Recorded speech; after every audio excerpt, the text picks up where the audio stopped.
Hi, my name is Lodden Harp, and this is my personal brand story. It all goes back to my junior year of high school. It was just me and Jesus, no one else. I thought boyfriends were evil. And I was friends with this one boy, and we were in a leadership team together at church. And one day, God said, I want you to feel differently towards him. Iron sharpens iron as one man sharpens another, of course. And I thought God was crazy. I thought he was foolish, and I was asking God, why would you be calling me to do something so foolish? He was asking me to step out in blind obedience, to follow him, to be in a relationship with this boy, when I thought it would just ruin my relationship with Jesus. Well, flash forward a couple of years, and the same situation comes up when God calls us to get married.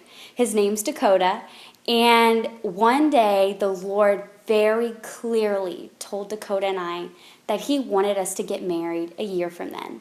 Well, I responded, no.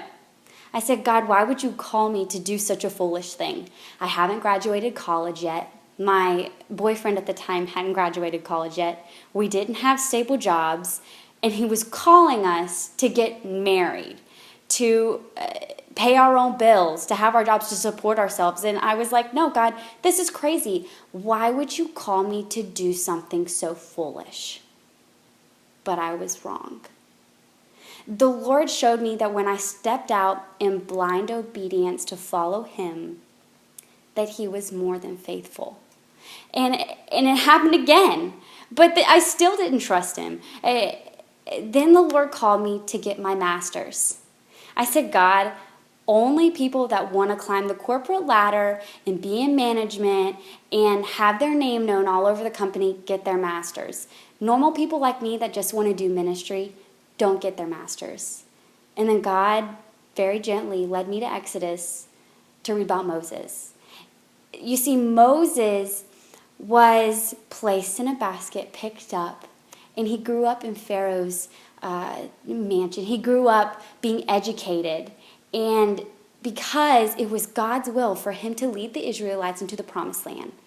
If Moses wouldn't have been in that position of education and of influence, he wouldn't have been prepared to lead the Israelites into the promised land. He wouldn't have been equipped.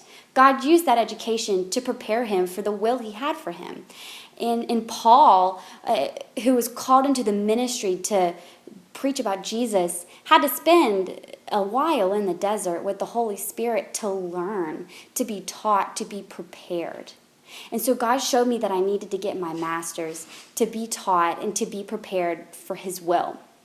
You see, what I bring to the table that is different among many professionals is my interest isn't to climb the corporate ladder. It's not to make my name known. It's just to make the Lord's name known and me be that vessel. I want to use where I am, not for my glory, but for the Lord's glory. This is also why I'm not like others. I'm seeking more than what life has to offer. I'm seeking to honor the Lord with my gifts, with my education, with my marriage, and with my abilities. I'm seeking to use what the Lord has given me to honor him and not make myself succeed. So I'd say that my personal brand is I'm an obstinate person walking the path of blind obedience, knowing the rewards of trusting an all-knowing God and seeing his faithfulness and allowing it to help push me out of that obstinance to trust him, to follow him, to learn from him, and to walk by faith. Thank you.